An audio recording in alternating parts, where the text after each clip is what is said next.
But now looking towards the future, England tour आ रहा है, स्क्वाड भी अभी 2-3 दिन में आ जाएगी, उसको लेके क्या प्लेइंग इलेवन बन सकती है, कैसे रोहित शर्मा और विराट कोहली को हम रिप्लेस करने वाले हैं, उसकी बातें होनी है। उसकी बातें करनी है। सबसे पहले मैं ये स्टार्ट करना चाहता हूँ कि कौन से वो पोटेंशियल प्लेयर्स हैं जो कि इन 2 स्पॉट्स को फिल कर सकते हैं। और एक बहुत बड़ा कॉन्ट्रडिक्शन भी मैं पोस्ट करना चाहता हूँ यहाँ पे। अगर मैं प्लेयर्स की बातें करूँ, केएल राहुल तो चलो एग्जिस्टिंग प्लेयर है, उनको छोड़ते हैं। Abhimanyu Easwaran, Sai Sudharsan, Ruturaj Gaikwad, top order batting की हम लोग बातें करें तो।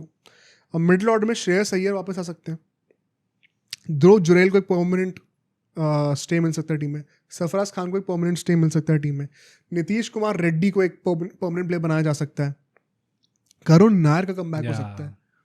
इतने सारे प्लेयर्स हैं जो कि इस 2 स्पॉट्स के लिए लड़ेंगे। सरप्राइजिंगली और अनसरप्राइजिंगली आई स्ट्रांगली बिलीव कि विराट और रोहित के जो रिप्लेसमेंट्स होंगे वो इनमें से कोई भी नहीं है। वो एक्चुअली में केएल राहुल और शुभमन गिल है।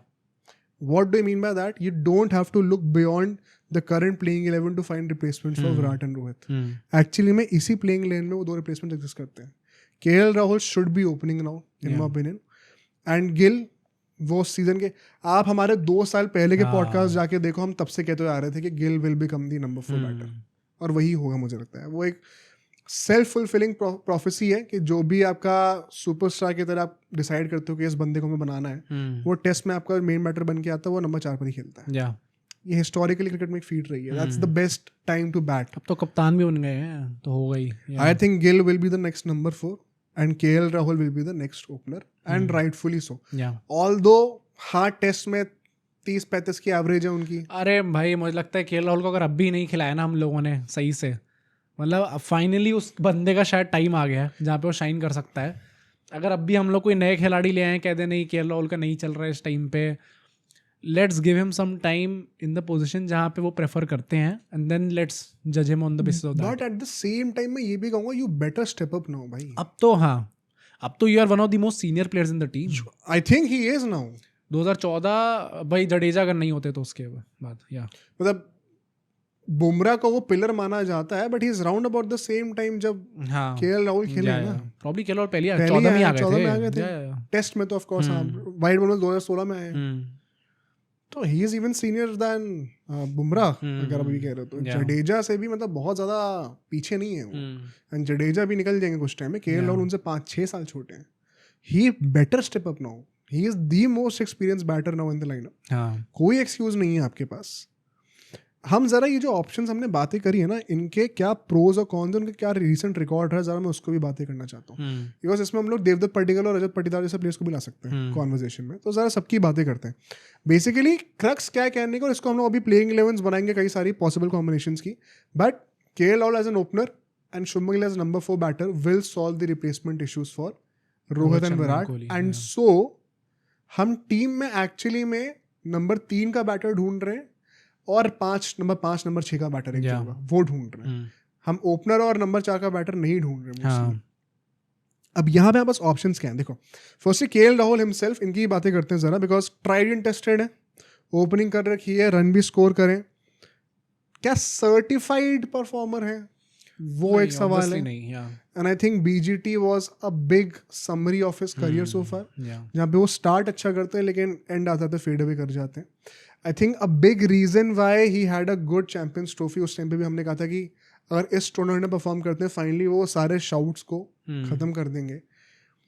अ big reason was he did not get to bat much, ये भी हमने बोला था उस टाइम पे। क्लैरिटी थी, क्लैरिटी ऑफ थॉट थी, नीचे बैटिंग करने से you only have to play in one way, तो वो मेंटल फॉग हट जाता है। Plus you will get to play lesser and lesser, मतलब कि नंबर ऑफ रिंग्स भी कम होंगे और जब होंगे तो नंबर ऑफ बॉल्स भी लेस होंगे।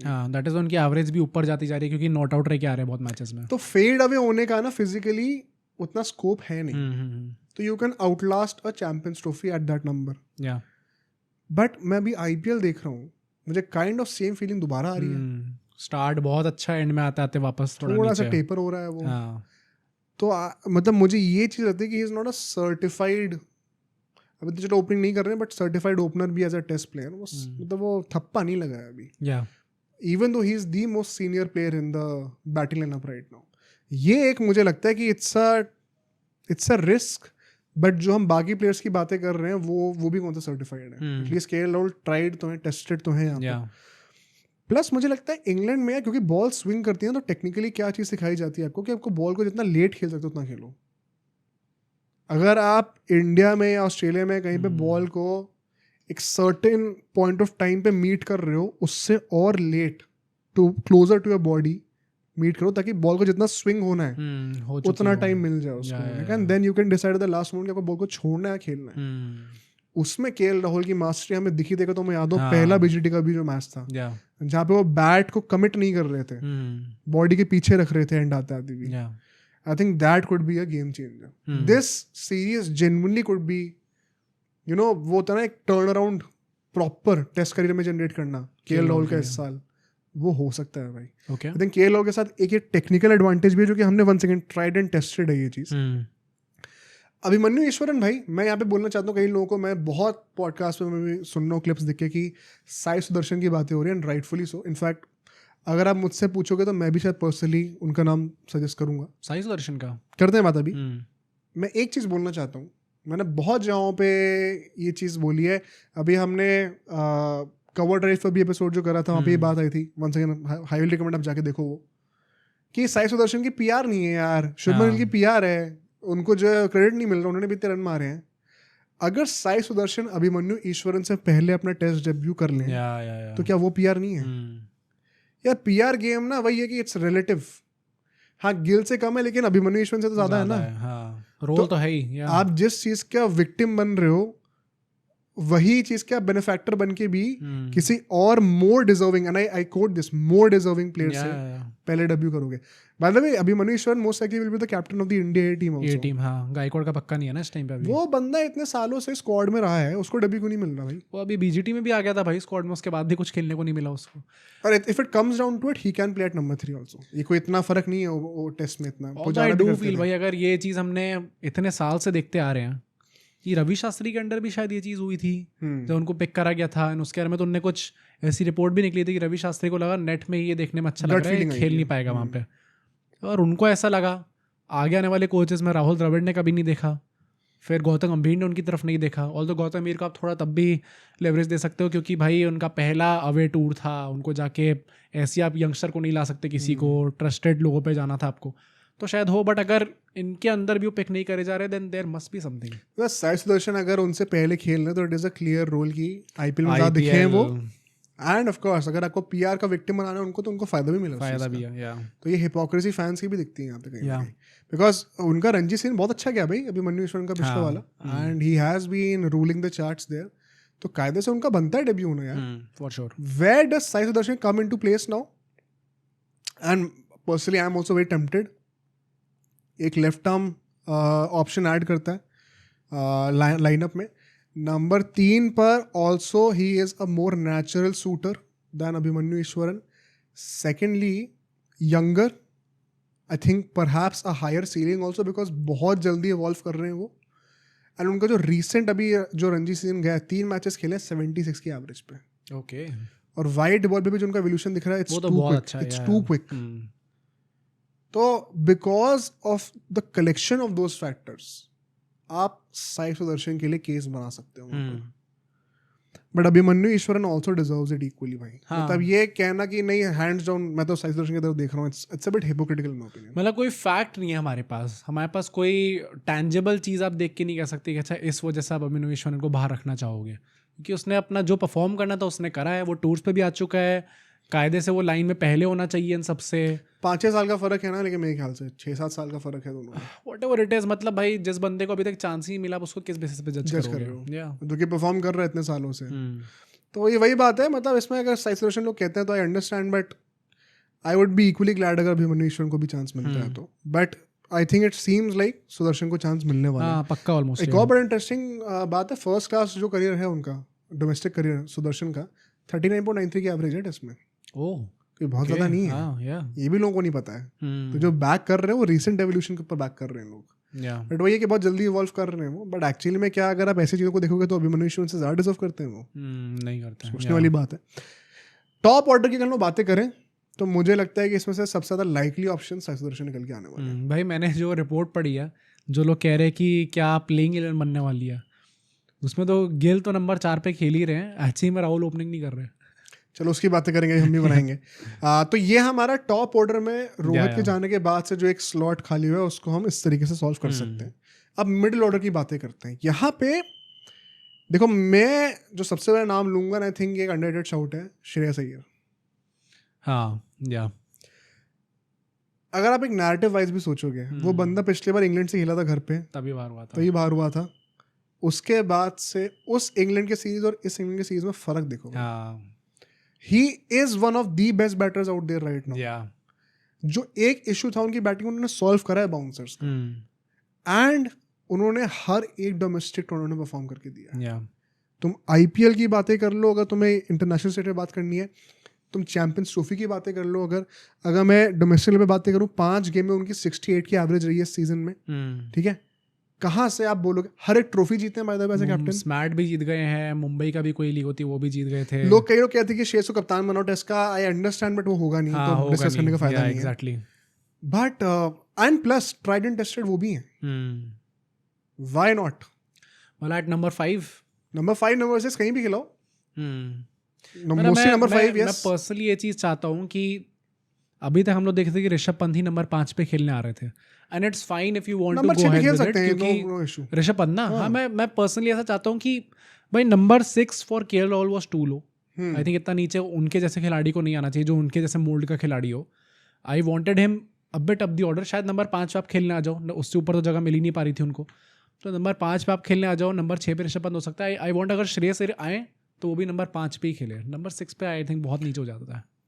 बट मतलब he is too tempting to miss out for sure. या प्लस क्योंकि उनको वो इंग्लैंड में भी गए हुए हैं, एक बार एक मैच खेला था, 17 की एवरेज उनके यहाँ पे, तो रिडेम्पशन हो सकता है। आई जेन्युइनली बिलीव कि इस बंदे के ऊपर एक बार दोबारा देखना डिजर्विंग है ये। तो he has one us the champions trophy also, बहुत बड़ा कंट्रीब्यूशन रहा है, एक बार उनकी तरफ देखना चाहिए। सरफराज खान की अगर हम लोग बातें करें, रणजी रिकॉर्ड मुझे मेंशन करने की जरूरत नहीं है, सबको पता है कितना हुआ था, एंड हुआ मतलब डिजर्व्ड हुआ था bye the way. Crazy debut series, Australia के बीजीटी टूर में उनको प्रेफरेंस ही नहीं दी जाती है, ध्रुव जुरैल को प्रेफरेंस मिलती है, बिकॉज सबको ये एंटिसिपेशन था कि परहैप्स ओवरसीज पे उनकी टेक्निक उस लेवल की नहीं रहेगी, and it is a big negative narrative against him, जो कि मुझे लगता है कहीं ना कहीं शायद ये इंड्यूस करे कि उनको एक परमानेंट स्टे ना मिले टीम के अंदर। क्या लगता है इसके बारे में? कायदे से आपको, यार मैं वही कहूँगा कि आप जिस खिलाड़ी को चांस ही नहीं दोगे उसका आप कैसे जज कर रहे हो कि कहाँ पे फिट बैठेगा, कहाँ पे फिट नहीं बैठेगा। मतलब डोमेस्टिक अगर आपने सर्किट बनाया हुआ है जहाँ से प्लेयर्स निकल के आ रहे हैं, जो प्रूवन निकल के आ रहे हैं, if I am not wrong, New Zealand वाली जो टेस्ट सीरीज जिसमें वाइट वॉश हुए थे, उसमें भी एक पारी उन्होंने बहुत अच्छी खेली थी। आई थिंक 100-150 रन बनाए थे उसमें। हाँ। तो ऐसे टाइप के खिलाड़ी जो जानता है कैसे खेलना है, जो इतना घिस के आया है डोमेस्टिक सर्किट से, एक तरीके से फिर आप डिसरिस्पेक्ट करो अपने डोमेस्टिक सर्किट की अगर आप उनको चांस नहीं दोगे। तो आई थिंक एटलीस्ट एक चांस तो दो, कुछ आइडिया तो लगे कि बंदा कैसे खेलेगा वहाँ पे, और अगर नहीं कर रहा तो फिर ठीक है। देखो मैं ये नहीं कह रहा हूँ कि स्क्वाड में नहीं होंगे, बट हम अगले 10 सालों की प्लेइंग 11 का सोच रहे हैं। तो I don't know, for some reason he does not come to me as the guy जो कि डायरेक्टली एक स्पॉट की कंटेंशन में होने वाला है। अभी वो बात भी हुई है भाई, उनकी कुछ एक्स प्लेयर से बात हुई है, कुछ सीनियर खिलाड़ियों से बात हुई है, उन्होंने कहा है कि फिटनेस पे काम करो अपनी, तो वो उसके लिए मेहनत कर रहे हैं। देखते अब कितनी मेहनत होती है, कितना फल निकल के आता है। But I agree with you, अगर मुझसे पूछा जाएगा कि अगले 10 साल तक कौन सा खिलाड़ी खेलेगा, for some reason Sarfaraz Khan does not strike. यार बहुत जमीन आसमान का फर्क होता है एक लेट स्विंगिंग डिलीवरी का अंडर ओवरकास्ट कंडीशंस और एक रैंक टूर्नामेंट वो स्पिन खेलने का। तो वो आप एक चीज़ का मास्टरी कर सकते हो, लेकिन there is a reason why कितने सारे इंडियन प्लेयर्स बाहर जाके स्ट्रगल करते हैं, उनसे वहाँ रन नहीं बनते। तो अगर आपने यहाँ परफॉर्म करा उसका मतलब नहीं कि आप वहाँ भी सूटेड हो, and there is a reason why selectors ने देखा कि ध्रुव जुरैल की टेक्निक वो ज़्यादा साउंड थी for the overseas conditions. In fact उन्हीं का नाम नेक्स्ट में लेता हूँ, ध्रुव जुरैल की हम लोग बातें करें, उनको बीजीडी में चांस दिया था एक मैच में, बट वो नहीं चले, एंड आईपीएल अभी अच्छा नहीं जा रहा उनका। इनफैक्ट उनके स्टॉक्स काफ़ी गिरे नीचे मुझे लगता है। हाँ, मतलब आईपीएल से आई डोंट नो मैं कितना ही जज करूँ उनको, क्योंकि I never saw him as a T20 player. Plus he is not going to be the first choice keeper in his career now. अब तो हाँ ऋषभ पंत होंगे, ऋषभ पंत को करेंगे कंटिन्यू, वाइस कप्तान भी आने की बातें हो रही हैं, तो वो दिनेश कार्तिक वाला सीन हो सकता है। एज अ बैटर ही आप कंट्रीब्यूट कर सकते हो। तो मतलब यस भाई, टेस्ट वाली एबिलिटी तो फॉर श्योर है उनके पास। मैं वही कहूँगा कि मैं आईपीएल से जज नहीं करूँगा, क्योंकि I never saw him as a T20 player. उनने दिखाया वो टेम्परामेंट, आई थिंक वही इंग्लैंड वाली सीरीज थी ना लास्ट, जब उनका डेब्यू हुआ था जुरेल का, तो वहाँ पे उनने काफ़ी अच्छा करके दिखाया था हमें। तो यस उनके पास वो एबिलिटी है, एंड क्या पता वो नीचे आके खेल भी जाए भाई अच्छा, मतलब नंबर 6 पे अगर उनको चांस मिलता है तो एज अ बैटर मतलब आई वोंट से कि मैं उन पर रिलाई नहीं कर सकता कभी। आई थिंक डिसेंट रिकॉर्ड है उनका। अच्छा, 2 और ऑप्शन उनकी बातें मैं करता हूँ, फिर हम लोग आएंगे। एक तो रजत पाटीदार और पडिक्कल, दोनों की बातें हो रही है।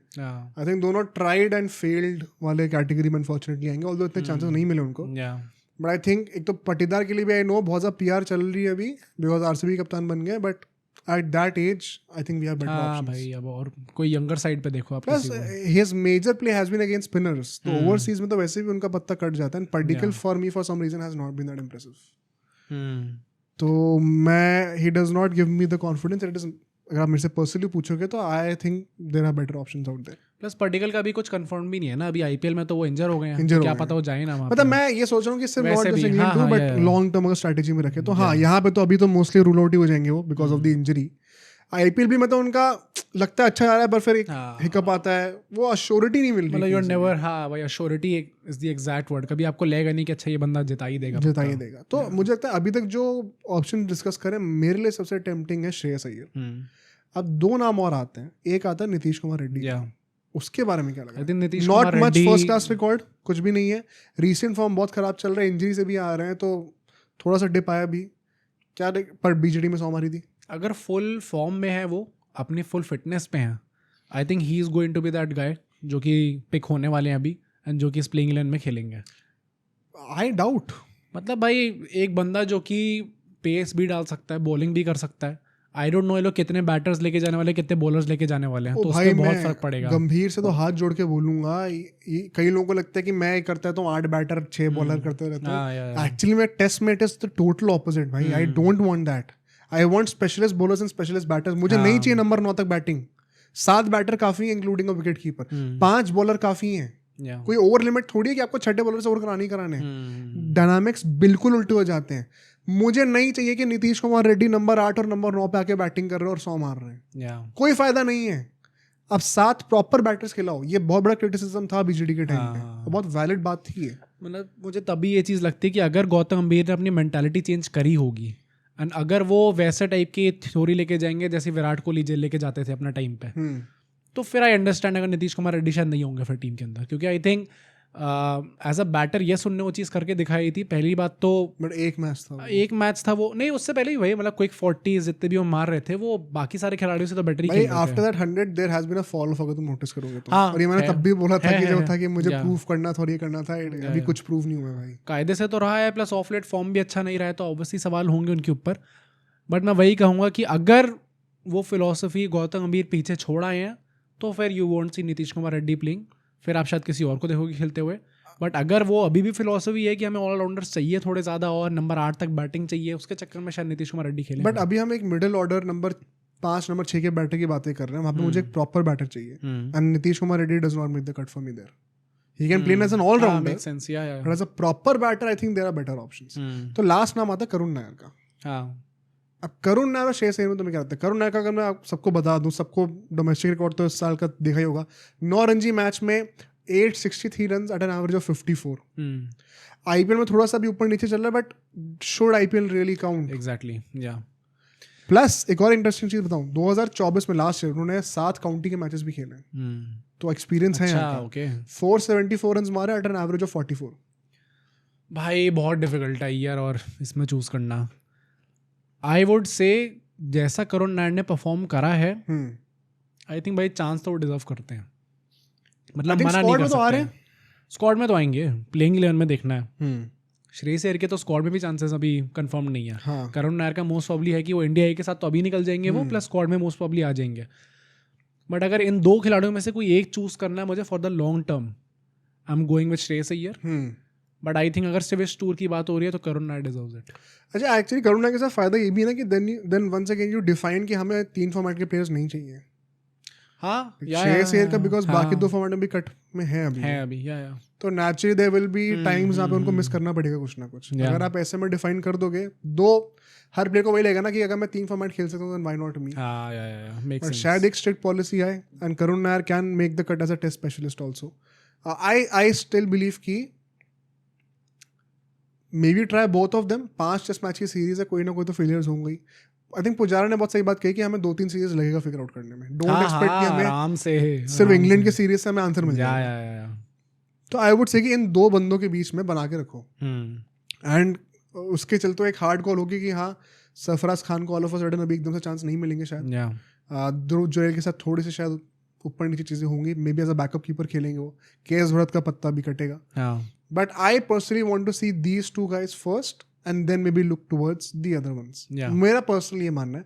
इसी के चलते हम लास्ट सेगमेंट पे चलते हैं अपने, जो कि प्लेइंग इलेवन में बनानी है। ठीक है, अब सोचो अगर एक क्लिप इतनी बढ़िया थी तो पूरा का पूरा पॉडकास्ट कितना बढ़िया होगा। तो अगर आपको इसी क्लिप का पूरा पॉडकास्ट देखना है तो यहाँ पे क्लिक करिए, और अगर आपको ऐसे ही और क्लिप्स बिंज वॉच करनी है तो यहाँ पे क्लिक करिए।